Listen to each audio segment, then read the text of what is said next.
आर्य वीर दल के स्थापना दिवस के अवसर पर वसंत पंचमी महोत्सव और बाल वीर हकीकत राय बलिदान दिवस के अवसर पर गुरुकुल भैयापुर लाडौत के पवित्र प्रांगण में उपस्थित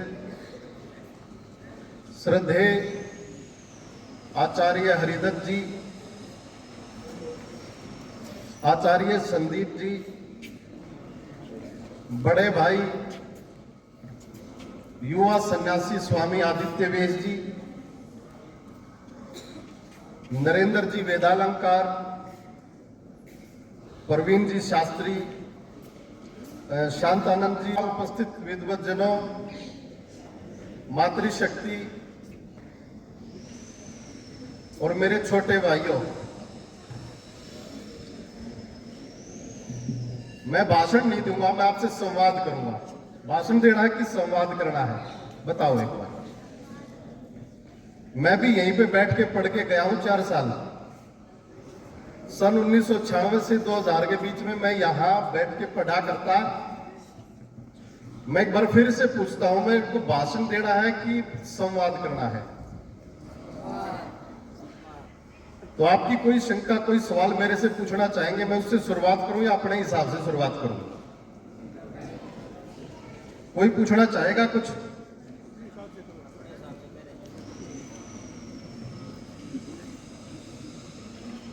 किस लिए पढ़ाया जाता है? पढ़ाया इसलिए जाता है कि हम पढ़ा करके एक संस्कार, एक व्यक्तित्व बनाएं। हमारे अंदर जब संस्कार आ जाएंगे, वैसा ही रिफ्लेक्ट हम समाज में जाकर के करेंगे। मैं 4 साल इस गुरुकुल में पढ़ करके गया। मैं क्या पढ़ करके गया वो मेरे को आज तक याद है। ये जो पंक्तियां आपने चारों तरफ पढ़ देखेंगे आप, ये उस समय भी लिखी हुई थी। मेरे को एक एक आज तक याद है। आपके सामने लिखा है कि जननी जने तो भक्त जन या दाता या सूर, ना तो जननी बांध रहे क्यों व्यर्थ गवावत नूर। लिखा है ना, आप सब भी पढ़ते हैं। इसी प्रांगण में बैठ के मैंने पढ़ा था, अभिवादनशील से नित्यम हृदोप से विनय चत्वारी तस्य वर्धन्ते आयुर्विद्या यशोबलम। और इसी प्रांगण में बैठ के मैंने पढ़ा था, सुख दुखे समय कृत्वा लाभा लाभव जया जय। इसी प्रांगण में बैठ के मैंने पढ़ा था, निंदन्तु नीति निपुणा यदि वास्तुवन्तु लक्ष्मी समाविशतु गच्छतु वा यथेष्टम अद्यैव वा मरणमस्तु युगांतरे वा न्यायात् पथः परविचलन्ति। बताओ, पदम नदीरा। यहीं बैठ के मैंने पढ़ा था, 8वीं क्लास की बात है। शिव मंगल सिंह सुमन जी की कविता, सच हम नहीं सच तुम नहीं, सच है महज संघर्ष ही। उस संघर्ष से हटकर जिए तो क्या जिए हम या कि तुम। जो नत हुआ वो मृत हुआ, जो मृत से झरकर कुसुम। और जिसने प्रण पाथे माना जीत उसकी ही रही। सच हम नहीं सच तुम नहीं। मैं ये क्यों बता रहा हूं आपको? मैं आपको ये इसलिए बता रहा हूं कि हम जो पढ़ते हैं, हमें पढ़ाया क्यों जाता है। हमारे जो साल में एक बार टेस्ट होता है, हमारे फाइनल एग्जाम होते हैं, उसमें हमारा मूल्यांकन करने के लिए नहीं पढ़ाया जाता। वो हमारे जीवन में उतर के आए, हम वैसा बाहर जाके समाज में प्रदर्शन करें, उसी के हिसाब से रोल प्ले करें, इसीलिए पढ़ाया जाता है। आप गुरुकुल के प्रांगण से बाहर निकलो, बाहर के स्कूलों में क्या है, एक अंधाधुंध कंपटीशन, एक अंधाधुंध दौड़ है। ज्यादा से ज्यादा नंबर लेकर के आ रहे हैं, बड़ी से बड़ी रैंक होएगी। हम बड़े बड़े अखबारों में छप के आता है कि हमारे स्कूल के बच्चे 30 बच्चों ने इतना अचीव किया। और उन स्कूलों की फीस पता है कितनी कितनी है? एडमिशन भी 5-5 लाख रुपए में। नंबर तो आगे, एग्जाम तो अचीव कर लिया, स्कूल का तो नाम रोशन कर दिया, लेकिन वो एक बिजनेस मॉडल है। उन बच्चों के अंदर संस्कार नहीं भरे गए। उनको रोबोट बना करके बाहर छोड़ दिया। और रोबोट बनाने का नतीजा क्या होता है? रोबोट बनाने का नतीजा ये होता है कि रोबोट चाहे कितना ही महंगा हो, अमीर आदमी उसको खरीद लेता है। क्या? रोबोट कितना ही महंगा हो, पैसे वाला उसको खरीद लेगा और रिमोट अपने हाथ में लेके उसको अपने हिसाब से चलाएगा। जबकि होना क्या चाहिए, होना ये चाहिए कि हमने जो पढ़ा है हम अपने हिसाब से, अपनी शिक्षा के हिसाब से चलेंगे। हम किसी के रिमोट के हिसाब से नहीं चलेंगे, हम किसी के बहकाने से बहकावे में नहीं आएंगे, हम किसी के कहने से दंगे का हिस्सा नहीं बनेंगे, हम किसी के कहने से नशा नहीं करेंगे, हम किसी के कहने से किसी की बस में बैठकर किसी की रैली, जनसमूह, किसी के नारे नहीं लगाएंगे, हम किसी के गुलाम नहीं बनेंगे। लेकिन समाज में आज हो क्या रहा है? समाज में आज ऐसा ही हो रहा है। मेरे युवा साथियों और मेरे छोटे भाइयों, आपका बड़ा सौभाग्य है, आप उस शिक्षा पद्धति का हिस्सा हो जो इस पूरे भूमंडल में कहीं पर भी नहीं दी जाती। मैं यहां से पढ़ करके गया, जैसे हमारे एक भाई ने आर्यवीर दल की कविता, आर्यवीर दल के ऊपर लिखी कविता, उसमें बताया गया था कि उन्होंने खुद ही लिखी है। मेरे को बड़ा अच्छा लगा कि एक छोटे से भाई ने अभी से पहले अपनी कविता खुद लिखी है। मैं भी यहां से पढ़ करके गया था। जैसे नंद किशोर जी बता रहे थे कि इस बार के जो चुनाव थे और पिछली बार के चुनाव भी थे, मैंने एक प्रण लिया था कि मेरे नाम के पीछे, सुमित के नाम के पीछे आर्य लिखा है। आप कभी मगडोली गांव में जाओगे तो स्कूल के पास में बोर्ड लिखा है, लगा है, उस बोर्ड पे आप सुमित आर्य नाम लिखा देखोगे। मैं 5 साल गांव का सरपंच रहा। मेरे घर में और मैंने बैठक में कहीं हुक्का नहीं रखा। लोग बाहर से आते थे, लोग बाहर से आते और कहते कि सरपंच हो, हुक्का है नहीं, 10 आदमी आपके वरना आगे बैठे हैं। आधे तो सवाल इसलिए नहीं पूछा करते कि बोर्ड पे नाम देख लिया करते थे। आधे जो शंका किया करते थे उनका समाधान मैं कर दिया करता था। रही बात चुनाव की, चुनाव में एक मिथक बने हुए हैं, लोगों में पैसा बांटो, लोगों में दारू बांटो। 2016 में जब मैंने चुनाव फाइट किया, पूरे गांव में घूमा और मैंने कहा कि हमें अपने गांव का विकास करना है, हमें अपने गांव में वातावरण, एक सकारात्मक वातावरण तैयार करना है। हम अपने गांव में पैसा नहीं बांटेंगे, हम अपने गांव में शराब नहीं बांटेंगे। और मैंने हकीकत में पूरे गांव में कोई शराब नहीं बांटी और मेरे गांव ने मेरे को सरपंच बनाया। और इस बार के चुनाव की भी मैं आपको एक बात बताऊं, नंद किशोर जी ने जैसे बताया कि पूरे हरियाणा में इस बात की चर्चा रही। मैंने कविता लिखी, वो कविता मेरी लिखी हुई कविता भी मैं आपसे साझा करता हूं, आपको सुना रहा हूं कि चुनाव में कैसा हो उम्मीदवार। तो मैंने कविता लिखी कि ना दारू देखो, ना पैसा देखो, उम्मीदवार आपका है कैसा देखो। और ना गोत्र देखो, ना जात देखो, वो कैसी करता है बात देखो।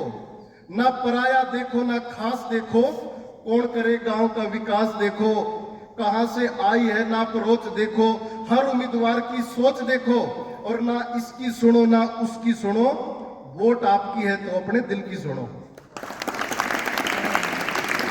ये कविता मैंने लिखी और मैंने 1000 पोस्टर तैयार करवा के इस कविता को पूरे अपने इलाके में छपवाया। मैंने सोशल मीडिया पे इसको शेयर किया।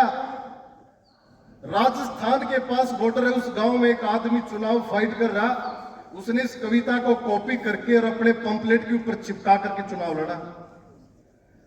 50 लोगों के मैसेज मेरे पास आए कि हम भी प्रण लेते हैं कि अब की बार चुनाव लड़ेंगे, हार हो चाहे जीत हो, लेकिन चुनाव में शराब नहीं बांटेंगे। आप शहर में मार्केट में जाते होंगे, आपने देखा होगा दुकान के ऊपर लिखा होता है कि उधार मांगकर शर्मिंदा ना करें। मैंने गांव में इश्तिहार लगाया कि शराब मांगकर ही शर्मिंदा ना करें। और उसी का नतीजा है कि आप ही के इस प्रांगण में, आप ही के यहां से मैं पढ़ करके गया। आपका बड़ा भाई आज हरियाणा में लोग बड़े प्यार से, बड़ी रिगार्ड्स करते हैं और जानते हैं। ये सारी बातें मैंने आपको इसलिए बताई कि आप बड़े सौभाग्यशाली हो और मैं आपको साधुवाद देता हूं और मैं आपकी इस तब को सलाम करता हूं। मैं जब से आकर के बैठा था, आज सर्दी ज्यादा है, ठिठुरन सी महसूस हो रही थी, लेकिन मैं बार बार सोचता और आपको देखता तो वो ठिठुरन भाग जाती थी। महीना 1.5-2 महीना पहले मैं आया था तो नंद किशोर जी ने मेरे को छात्रावास दिखाया। मेरे फोन में फोटो पड़े हैं आपकी छात्रावास के। मैंने देखा कि कितना वेल मैनेज्ड आपने अपना प्रॉपर ढंग से कुछ चीज को आप संभाल के रखते हैं। आपकी ब्रुश, आपके मग्गे, आपकी बाल्टी, आपका बिस्तर, आपकी अलमीरा, आपकी तेल की बोतल, वो फोटो मेरे फोन में है। और मैं जहां कहीं भी जाता हूं मैं खोल के वो फोटो दिखाता हूं कि मैनेजमेंट क्या चीज होती है। ये मैनेजमेंट ये देखो, और छात्रावास हॉस्टल क्या होते हैं वो इसे देखो, और स्कूल का कैंपस कैसा होता है वो ये देखो। तो उसके लिए एक बार जोरदार ताली आपके लिए हो जाए।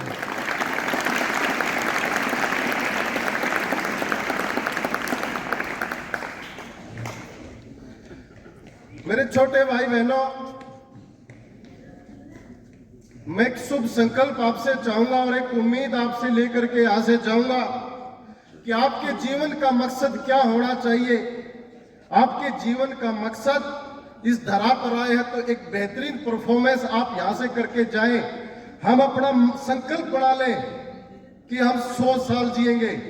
आप मंत्र पाठ करते होंगे, उसमें है ना कि जीवे में शरदा शतम, है ना कि हम 100 वर्ष तक जिए। हम ऐसी कामना करते हैं, हम प्रार्थना करते हैं भगवान से आप 100 वर्ष जिए।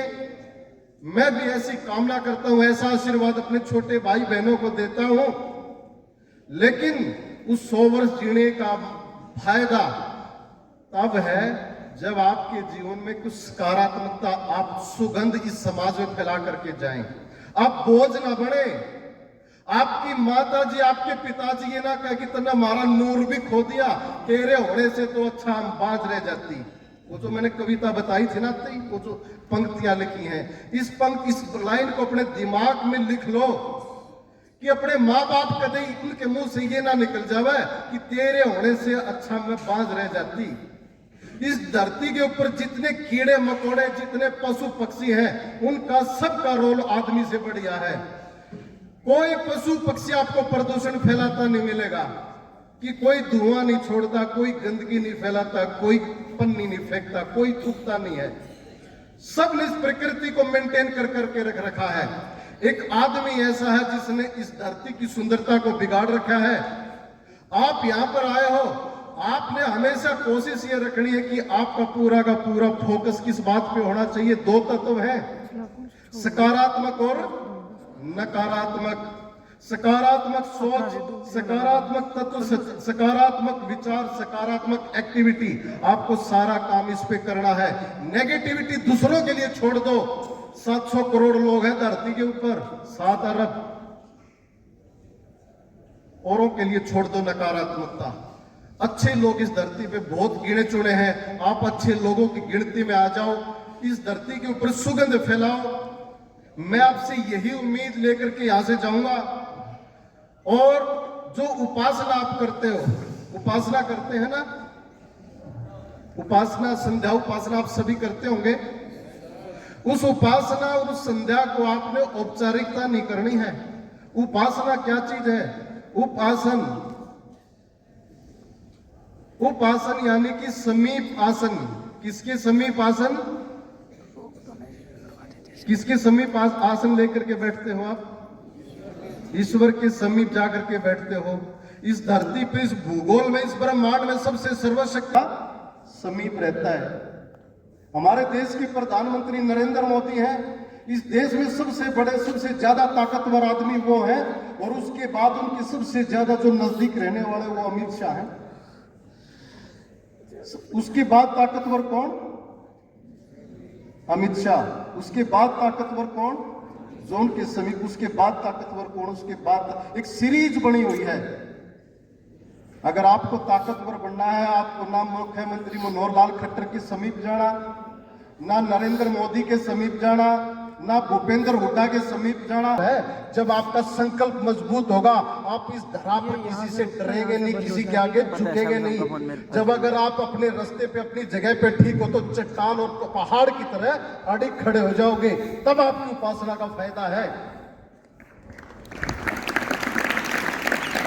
ये उपासना करनी भी सबके भाग्य में नहीं है। लोगों को उपासना का पता ही नहीं कि उपासना भी कोई चीज होती है। आप ऐसे प्रांगण में बैठे हैं, ये सौभाग्य आपका, कुछ अच्छी कर्म पिछले जन्म में रहे होंगे।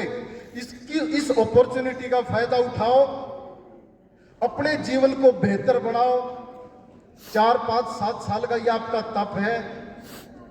उसके बाद आपको इस गुरुकुल से, संस्था से बाहर जाकर के अच्छा परफॉर्म करना है। आपके ऊपर, हमें, आपके ऊपर, आपके गुरुजनों को, आपके माँ बाप को, आपके गांव वालों को, सबको गर्व होना चाहिए। ऐसा रोल आप प्ले करेंगे। मैं पिछली बार आया था, उस दौरान आर्य वीर दल का शिविर था, याद है ना आपको? कौन कौन थे उसमें? एक ही बच्चा था। अच्छा चलो ठीक है, मैं एक ही बच्चा था। मैं आपको एक चीज मैं उस दौरान भी कह के गया था, एक चीज मैं आज आपको भी वो रिपीट करके जाता हूं कि अपने जीवन में, लोक व्यवहार में 4 चीजें आप सीख लो। 4 शब्द वो नोट कर लो। जो उसका इस्तेमाल करना सीख जाएगा वो कभी भी मार नहीं खाएगा। मैं बताऊं आपको, नोट करेंगे सारे? बताओ भाई, सारे बोलो। वो 4 शब्द हैं प्लीज, थैंक यू, सॉरी और सर। क्या? प्लीज का मतलब ये नहीं कि आप अंग्रेजी में ही बोलेंगे, आप इसको संस्कृत में भी बोल सकते हैं, आप इसको हिंदी में भी बोल सकते हैं। प्लीज का भाव ये है कि आप किसी से भी नम्रता के साथ पेश आए, अपने आप को बड़ा ना माने, आपके अंदर घमंड नहीं होना चाहिए, सामने वाले का सत्कार करें, एक निवेदन होना चाहिए। और दूसरा, जब आपके कोई काम आए तो उसको थैंक यू, उसके प्रति धन्यवादी बने, परमात्मा के प्रति धन्यवादी बने, अपने गुरुजनों के प्रति धन्यवादी बने, अपने सहपाठी के प्रति धन्यवादी बने। थैंक यू जरूर बोले, धन्यवाद जरूर बोले। आपके जीवन का, आपके लोक व्यवहार में, आपकी दिनचर्या का हिस्सा होना चाहिए ये। तीसरा, सॉरी। परमात्मा को छोड़ के कोई भी मुकम्मल नहीं है, कोई भी पूर्ण नहीं है। किसी से भी गलतियां, उसकी कोई कितना ही बड़ा विद्वान हो, कोई कितना ही छोटा हो, कितना ही बड़ा हो, लेकिन गलतियां होना इस प्रकृति का नियम है, ये इसका हिस्सा है, हम गलतियों का हिस्सा है। लेकिन उसको हम जस्टिफाई ना करें। क्या ना करें? गलतियों को जस्टिफाई ना करें। गलती हो जाए तो उसको तुरंत स्वीकार कर ले। कैसे? सॉरी बोल के, माफी, क्षमा। क्या? हाँ, और आखिर में चौथा है सर। हम सबको आदर से बोले, श्रीमान जी, छोटे को भी। ये 4 चीजें अपने व्यवहार में ले आओ। आपके जैसा श्रेष्ठ आदमी धरती पे और कोई नहीं होएगा।